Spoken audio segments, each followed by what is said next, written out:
What's up, YouTubers? This is JOHNNYTHCEEDS coming at you here with a video on putting together this system really quick. Just wanted to share one of my tips with you on a shortcut that might help you if you want to do some quick building and not mess up your grow space with dust and parts and plastic chunks. In this particular case, I'm going to use my homemade quick jobber here. Basically it's just a 4x8 sheet of OSB siding. I like to use this stuff because it's painted on one side and it's been out here for a long time, and it's just doesn't seem to be affected too much by the rain and the weather and so forth.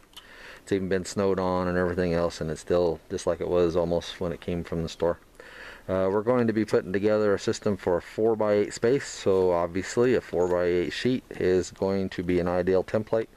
Another idea you can use, and I do when I'm building for larger spaces, is I will just use some plain old masking tape, measure out a spot on a floor or concrete space or something like that, wherever you got room for. Even on the lawn, you can use some string or anything like that just to lay out your dimensions and then build inside that space.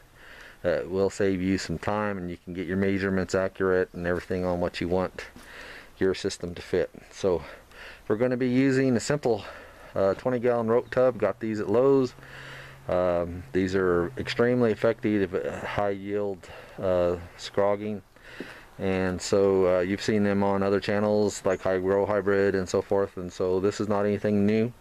We'll be using 10-inch net pots because it's just the sort of a standard in this type of thing. When you're using these bucket systems, you know, these are easy to make. You just buy the little farm kit is what they call them. Hydro Farm just made a new version of this kit. It does work pretty nice. I needed some extra volume, so I shopped around until I found a couple tubs that would fit into this space. I'm going to use this smaller one for the pumping station, and I will use this larger one to obviously increase the reservoir space. And so I've kind of lined these up a little bit. You can see I've already drilled a couple of the holes. We want to use these really nice uni seals. I got this idea from High Grow, and so thanks, buddy, I appreciate that. And so what we're going to do is, I've already did some of this pre-assembly. You know, we want to use as minimal fittings as we can. PVC is obviously very effective. I'm not going to use a 2-inch system like High Grow uses in his setups. 1.5 inches is sufficient. Even down to a 1 inch will be fine, but I do kind of recommend sticking around 1.5 to at least 1.25. And so what we're going to do is get started here real quick. I've done some of the cutting already.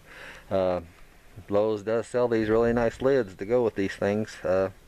Not quite as steady as a wood top would be, but every bit as effective.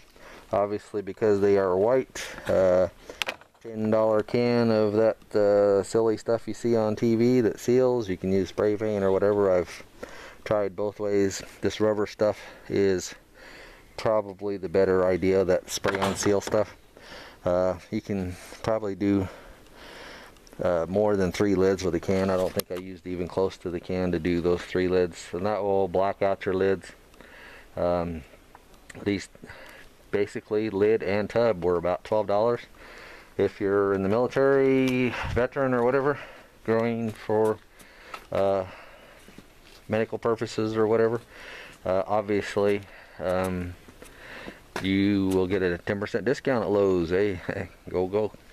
Alright, so what we're going to do is try to put this thing on a tripod. I'm going to see about putting this together, and then we'll edit out all the goofs and mistakes as we go.